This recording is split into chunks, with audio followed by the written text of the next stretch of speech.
Father, Oh, alam mo ba, kanina papunta ko rito, nakakita ako. Naku, napaka-morbid. Karumal-dumal, Father. Tinugutan ng ulo. naku po. Saan naman yan? Nakita ko lang po sa social media. Nakita mo sa tinabahan naman ako sa iyo eh. Kasi kung Oo. kung actual ko nakita yung Pads, hindi mo ako makakasama ngayon dito. Kaya lang, Father, yung pagkamatay masyadong morbid. Karumal-dumal. Teka muna, nagmisa ako kanina eh. Baka alam ko na yung gusto mo sabihin. O ano yun, Father?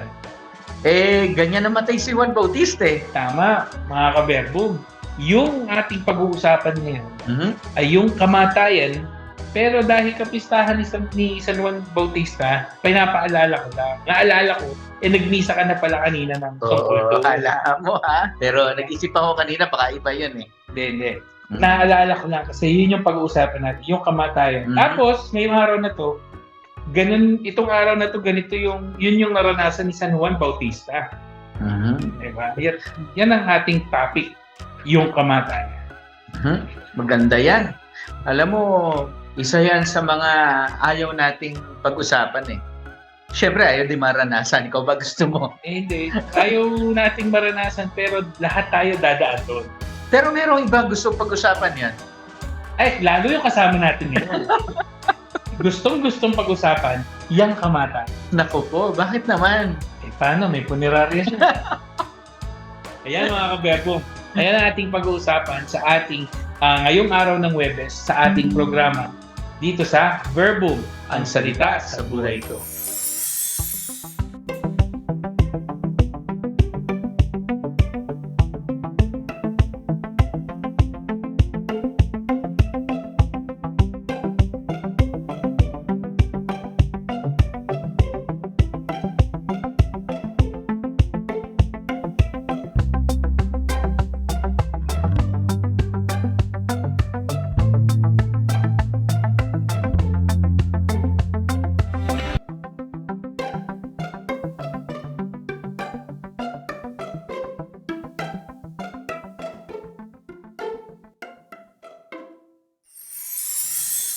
At syempre mga ka-Verbum, bago natin simulan ang ating programa ngayong Huwebes, tayo muna ay manalangin.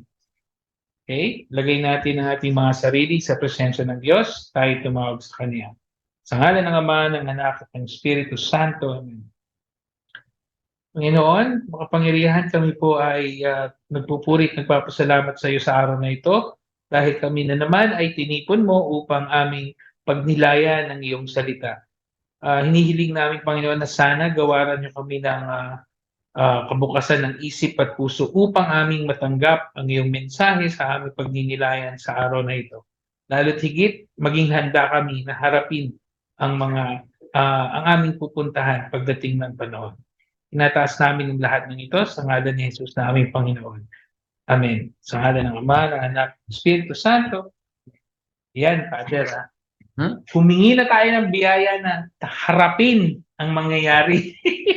Kasi Oo, sabi mo nga kanina, may mga taong hindi handang pag-usapan ang bagay na ito.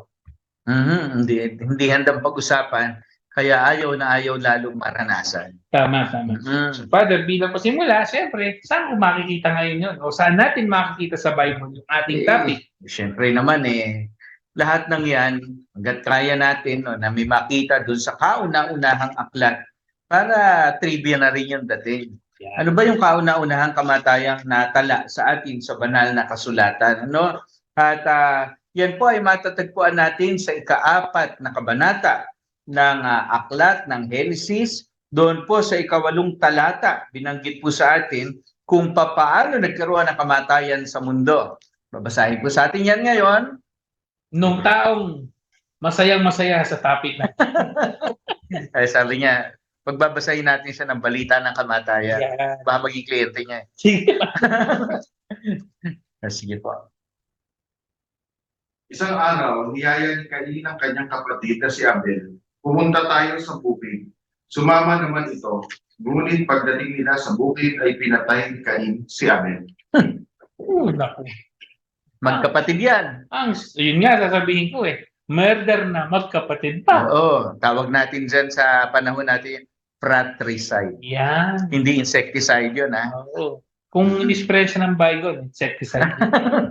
Di ba? So, ito yung isa sa mga malulungkot na pamamaraan ng kung paano tayo mamamatay, karanasan. Yung pinatay. Hindi ka namatay pinatay. Yes. Diba? Hindi nag-take ng course yung nature doon. Talagang may pumatay sa iyo at masakla pa father. Kapatid niya. Sariling dugo. Yun. No?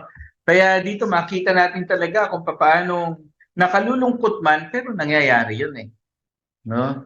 Nangyayari yan sa buhay natin kaya kinakailangan din na ating harapin yung katotohanan na yan at binanggit sa atin yung kauna-unahang kamatayan sa Biblia, syempre may mga kasunod po iyan.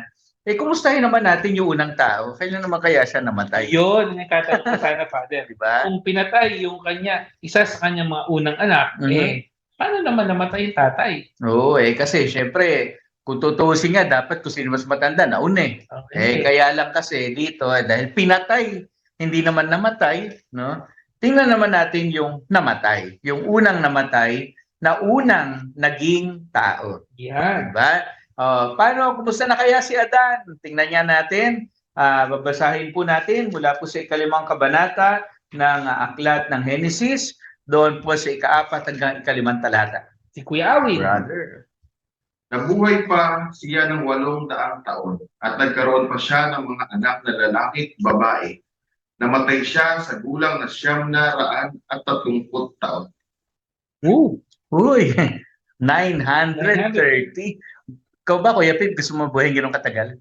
Kung po pwede. Kaya lang, parang mahirap namang mabuhay ng gano'n, uugod-ugod ka. Akala ko kaya mo gustong mabuhay ng gano'ng katagal kasi sabi dito, nabuhay pa siya ng 800 taon at nagkaroon pa ng mga anak na lalaking babae. Baka dahil doon sa anak. Hindi.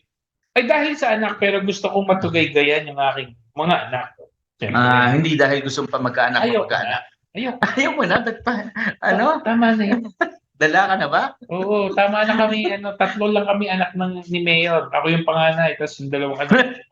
Okay. So dito binabanggit po sa atin si Adan, nakita po natin dati kung sino yung unang tao, ngayon kung paano namatay naman yung unang tao. Diba? So kaya po, dito pa lamang sa aklat na ito, pinasabi na po sa atin kung paano meron pong unang namatay, paano namatay unang tao, pero meron pa ikatlo. Kahit si Adan, yung kauna-unahang tao bago siya namatay, meron namang, ano tawag natin dito? Yung pinakamatagal bago siya namatay. Ibig sabihin, longest living. So diba? kung namatay siya ng hindi sa old age lang, ito very, very, very old age. Tingnan natin. Kumbaga sa ngayon, Guinness yun. Kasi, 930 si Abraham. Okay. Si Adan. Tingnan niya natin ngayon. At saka ano yung pangalan nitong taong ito na namatay ng matagal? Yeah. Ingat. Kuya Awin. Si Matusalem ay 187 taon nang maging anak niya si Lamech. Nabuhay pa si Matusalem ng 782 taon at nagkaroon din ng iba pang mga anak. Namatay siya sa gulang na 969 na taon. Yan. Nice. 969. Alam mo, abot 1,000 Lamang niya ng Father? 39 points. Kay Adan. Di ba? Yan si Matusalem. Pinakamatibay sa lahat. Wala na abot ng ganyan ngayon Di ba? Father, yung tiyahin ng nanay ko, masaya. 100 mahigit. Wow. Ano ro ba secret nun? Chismis. Marites yun Akala ko naman, ang secret ng iba, walang asawa. Ay, single nga po yun. Ano yung sabihin? Nakapagpapigsipin ng buhay asawa? Ha? Ay, siguro. Hindi. Tuloy na nga natin ito. No? Meron pang isa, alam mo, meron ito naman, nagsabi yung speaking of marites, meron dito na isa na sabi nila, hindi raw namatay. Ay, ito yung minamarites talaga, Father. Lately, not lately, but not very recent din. Pero recent, lumabas sa isang mga palabas ito tungkol sa taong ito na ito nga daw hindi namatay. Totoo yan, no? May binabanggit sa atin na hindi namatay. Ang pangalan niya ay si Enoch, di ba? Hindi raw siya namatay eh. Paano kaya nasabing hindi namatay? Sige nga, basahin nga natin. 65 taon naman si Enoch nang maging anak niya si Matusalem. Tatlong daang taon pang nabuhay si Enoch na kasama ang Diyos at nagkaroon ng iba pang mga anak. Umabot siya ng 365 taon at sa buong panahong iyon ay namuhay siyang kasama ng Diyos. Pagkatapos, nawala siya sapagkat kinuha siya ng Diyos. Kidnap ba yun? No, hindi kasi ano po, no? Yung iba po kasi, kaya po naging ganon yung pag-unawa natin. Doon sa iba kasi sinasabi talaga namatay. Dito sinabi, kinuha ng Diyos. Bagamat sa atin, di ba sinasabi nga, ang bait-bait mo, yan yung mga kinukuha ni Lord. No? Sa atin, ibig din sabihin nun ay namatay, kaya lang sa kanila, dahil hindi tuwirang binanggit na namatay, di hindi namatay. Kinuha ng buhay. Di ba? Ito pala kaya pala matibay. Sino yung Matusalem? Ito ang tatay ni Matusalem. Oo, di ba? Kaya makikita po natin talaga kung paano yan, sabi natin, merong namatay, merong matagal bago namatay, may hindi namatay. Yes. Meron pa isa niyan, Father. Sige nga. At, Ano ba yung isa na yun? Yung propeta. Oo, yung pa isa, sabi rin, hindi namatay. Saan nga ba Diba? makikita dito yun? Si Elias. Yes, Elias. Baka na nakilala siguro ni Rizal eh.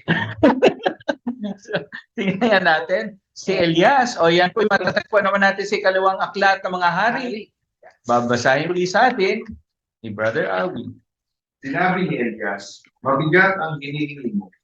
Gayunman, kapag nakita mo akong kinuha, mangyayari ang kahilingan mo.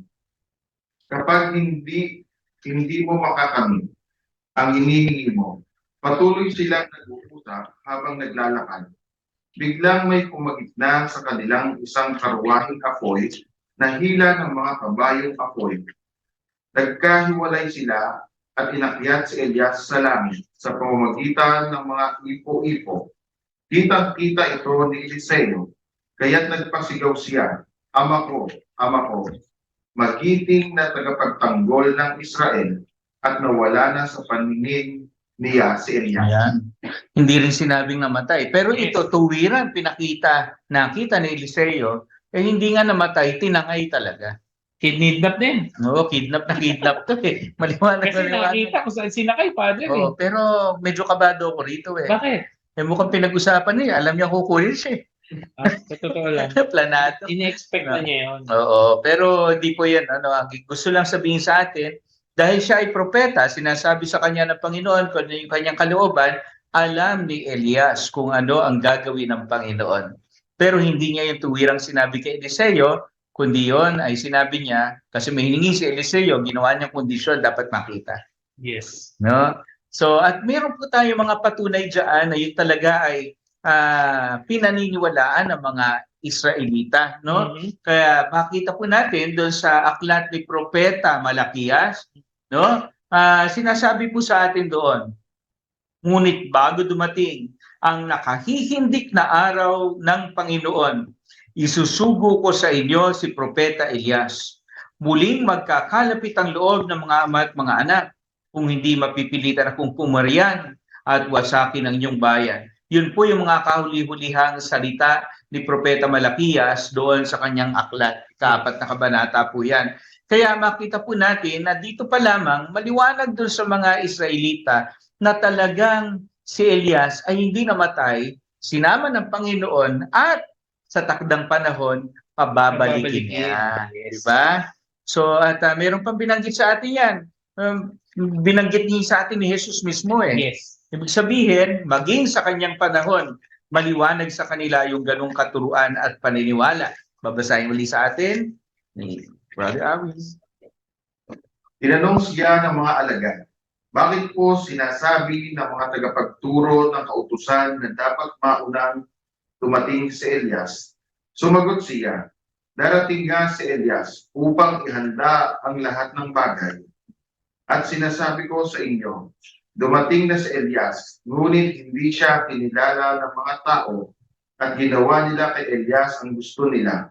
Kaya tulad ng mga ginawa sa kanya, pahihirapan din nila ang anak ng tao. Nauunawaan ng mga alagad na si Juan na tagapagbautismo ang tinutukoy niya. Yan, di ba?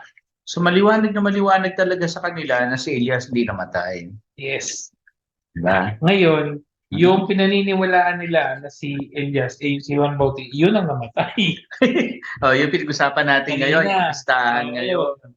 Di ba? Sabi ko nga kanina sa iyo, Father, ito yung hindi ko malaman kung malungkot pero kasi may samayaw muna bago namatay si Juan Bautista. Kaya ingat ka pag may nagsayaw sa harap mo, ha? Nako, mapuputol ang ulo. Hindi, yun naman ay hiningi kasi na ano ang gusto mong kapalit ng ginawa mong presentation. So, Amen. yan. Kaya ang hiningi yung ulo ni Juan Bautista. Napugo tuloy ang ulo niya. Pero magandang kwento niyan, Father. Makikita nila yan siyempre sa Bible. Pero sa ngayon, Father, tayo muna ay magbigay daan sa ilang paalala. Kapi.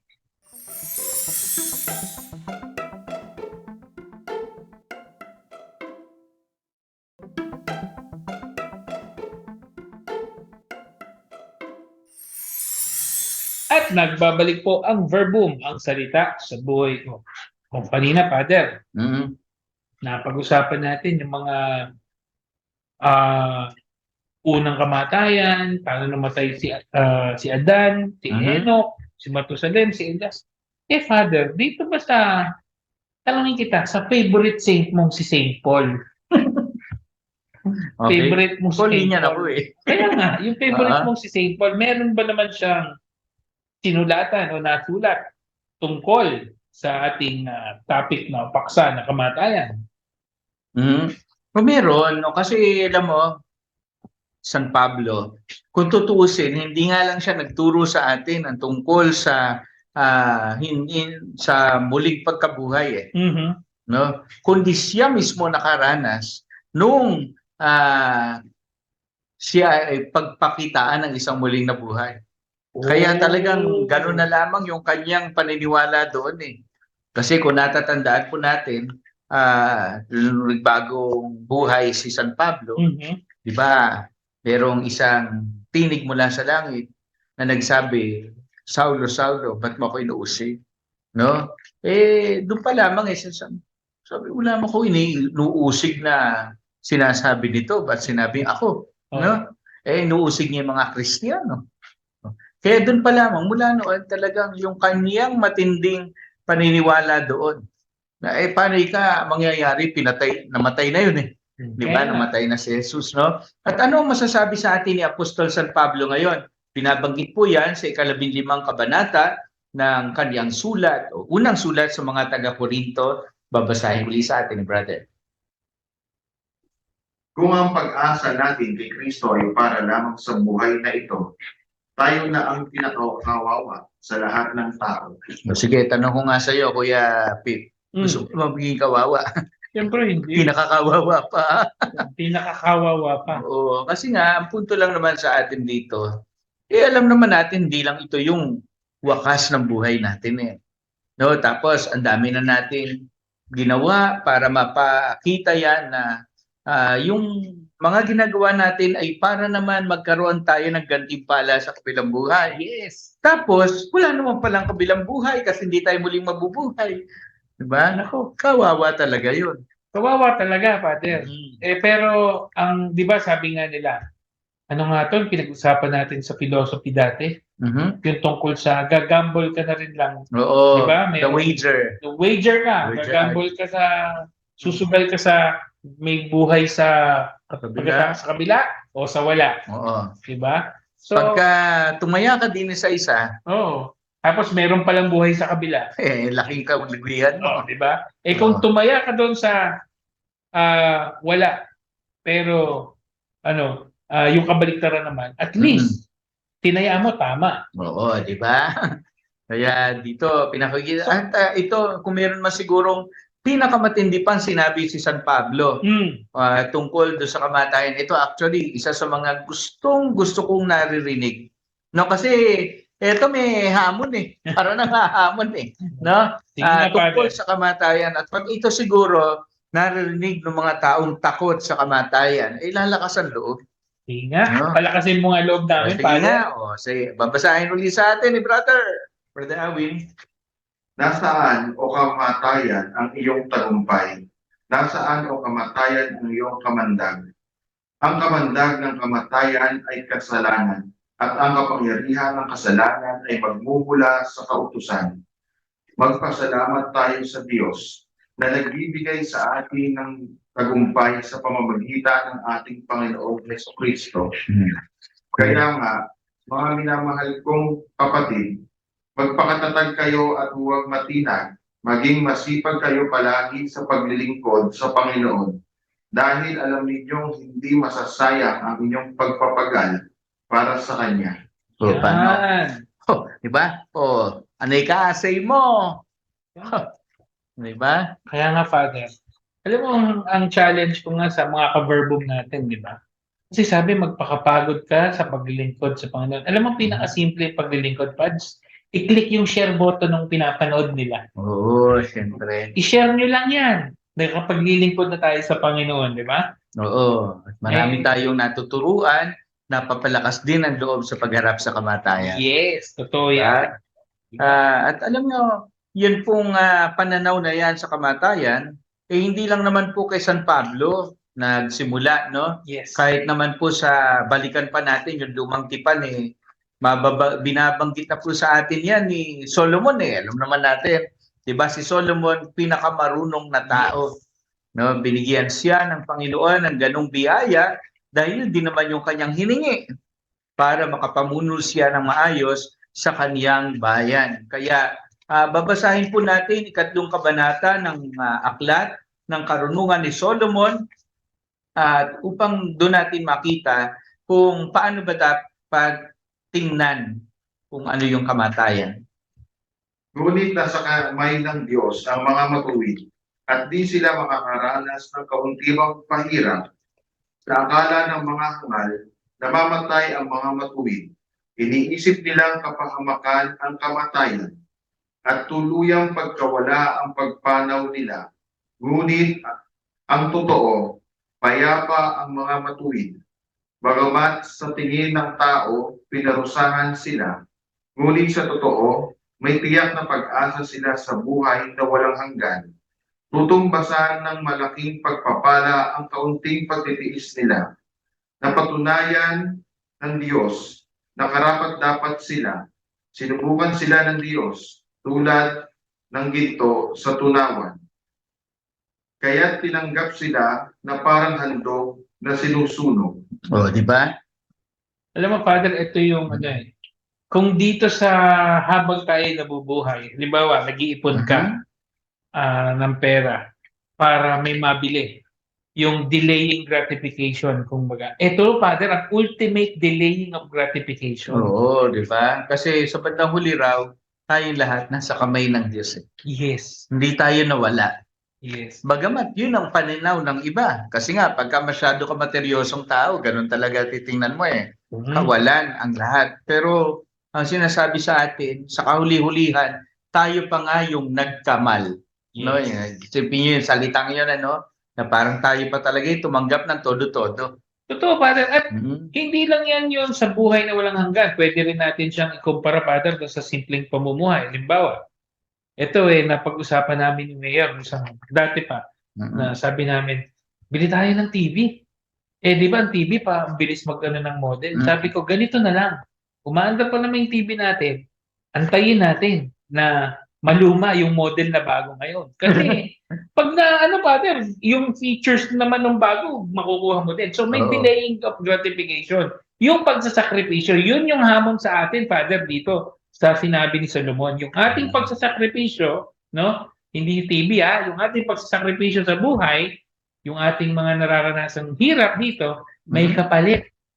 Ultimate na gantimpala. Yes, totoo yan. At alam mo, Kuya Pip at mga ka-verbum, kung ano yung tunay na kamatayan.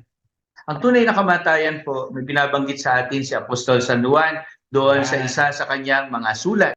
Nalalaman nating lumapit na tayo sa buhay mula sa kamatayan, sapagkat iniibig natin ang mga kapatid. Ang hindi umiibig ay nananatili sa kamatayan. Kita mo, pagka pala tayo hindi umiibig, nananatili tayo sa kamatayan. Kung kaya't ang sinumang taong umiibig, buhay na buhay. Sa kahuli-hulihan, Kuya Pip at mga kaberbo, magandang makita rin po natin na meron ding binabanggit po sa atin ang pananampalataya tungkol naman sa pagbibigay natin ng panalangin para sa mga namatay. At yan din po ay nahugot natin sa banal na kasulatan. Babasahin syempre sa atin, Kuya Pip. Sige, Father. Nagpalikom siya ng mga kaloob na umabot sa halagang 4 na librang pila at ipinadala ito sa Jerusalem upang ihandog na pantubos sa kasalanan. Ginawa ito ni Judas sapagkat naniniwala siya sa muling pagkabuhay ng mga patay. Kung hindi magiging kahangalan lamang ang ipanalangin pa ang mga namatay na, dahil buo ang kanyang paniniwala na ang lahat ng namatay na nananatiling tapat ay tatanggap ng dakilang gantimpala. Ginawa niya ang paghahandog na iyon upang ang pagkakasala ng mga namatay na ito ay patawarin. Yan, dyan natin maunawaan kung bakit hanggang sa ating panahon, kapag tayo dumadalangin, naalala natin mga namatay. Sabihin sa atin, nagpahandog doon sa templo. Yan yung katumbas po na nagpapamisa para sa kaluluwa ng mga namatay. O yan mga ka-verbum. Kaya kayo, ano ba ang babaunin ninyo o ang take away ninyo sa araw na ito? Mamaya, pag-uusapan natin yan kung ano ang ating babaunin sa pagbabalik ng Verbum, ang salita sa buhay ko.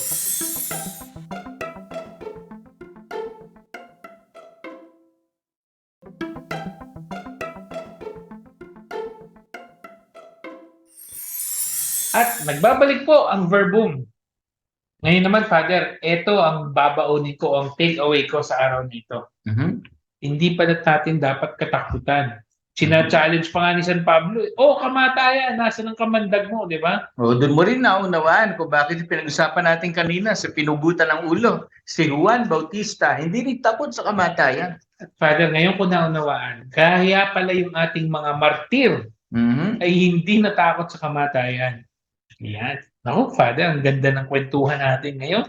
Sure ako, ang daming natutunan ng mga kaber. Ako, marami akong natutunan eh. Malamang si Kuya Awin din. Tayong lahat natututong lagi sa tuwing binubuksan natin ang salita ng Diyos, na Biblia. Siguro, Father, magandang tapusin natin sa isang panalangin din. Sige. Naanyayaan po ang lahat sa ngalan ng Ama, at ng Anak, at ng Espiritu Santo. Amen. Maraming pagmahal, papasalamat kami sa iyo sa buhay na iyong kaloob sa amin. Isang buhay na hindi lamang para sa buhay na ito, kundi isang buhay na ganap at kasiyasiya dahil ito ay isang buhay na humahantong sa piling mo sa iyong kalwalhatian sa kalangitan. Hinihiling po namin, Panginoon, at kaming lahat ay iyong gabayan sa aming paglalakbay upang umantong kami sa buhay na ito sa tulong ng aming pagsisikap na ikaw at ang aming kapwa ay higit naming mahalin at mapaglingkuran. At sa tulong na rin ng iyong mga biyaya sa pamamagitan ni Hesu Kristo kasama ng Espiritu Santo pagpasawalang hanggan. Amen. Sumainyo ang Panginoon. At sumainyo rin. Pagpalain kayo ng ating mapagmahal at butihing Diyos, Ama at Anak at Espiritu Santo. Yan, ako, Father, maraming salamat. Lalo't higit sa nakasama natin si Kuya Awin. Thank you. Ayan, siguro sa mga ka-verbum din natin, marami tayong natutunan, marami tayong napagkwentuhan. At sa susunod na Webes, meron na naman. Kaya magkita-kita tayo muli dito sa Verbum, ang salita sa buhay ko.